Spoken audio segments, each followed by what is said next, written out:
Vocabulary. Your child's vocabulary is made up of the words they know and understand. Every day, both at home and at school, our students use language to navigate friendships, make sense of the world, and share important stories. In order to expand students' language, we can build vocabulary through listening, speaking, reading, and writing. You can help your child be a better reader and writer later by building their vocabulary now. We know that children with larger vocabularies tend to be better readers and writers. They just have more words to draw on to express themselves.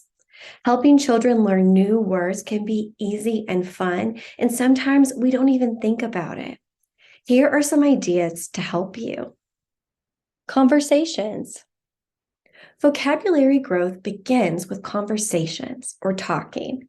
You can create a word-curious environment at home. Model an interest in words by saying things like, that's an interesting word. I wonder what it means. What do you think it means? If you're not sure what it means, then look up the definition together. You can also use new and interesting words with your child. For example, you might say something like, wow, that building is gigantic. That means it's really, really big. Or, let's go run some errands today. Running errands means we're going to take a quick trip to do something or get something. Continue using that new word in conversations with your child so that they hear it often. This will help them to better understand the new words that you're using. Reading. One of the best ways to expand your child's vocabulary is through reading.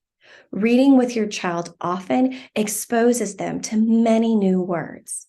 Some things that you can try at home are pointing out interesting words you read and providing a brief kid-friendly definition. For example, if you come across the word gigantic in a story, you might say, gigantic, that means really, really big, and then keep reading. Providing a simple example can help too. You might say, oh, do you remember when we were at the park today? That dog was really gigantic. Encouraging your child to come up with their own examples or to use the new vocabulary word is another helpful strategy. You might try asking something like, what gigantic thing can you think of? And remember, keep the new words active in your house by using them in conversation. So these are just a few ways to have fun with your child as you encounter interesting words in books. One suggestion for keeping things fun is to be really thoughtful about the new words that you choose. Pointing out too many new words can take the joy out of reading. So I want you to watch as I try out this strategy with my daughter Adelaide, and I'm going to briefly explain the words return and pensive as I read aloud one of our favorite stories called Truman by Jean Reedy. Not to worry, she'd left before and she'd always returned or came back. But this time, that backpack was particularly big, and Sarah looked particularly pensive or thoughtful. And that banana and that bow, and let's not forget about those extra beans. I hope you enjoy some of these easy and fun ways to build your child's vocabulary at home.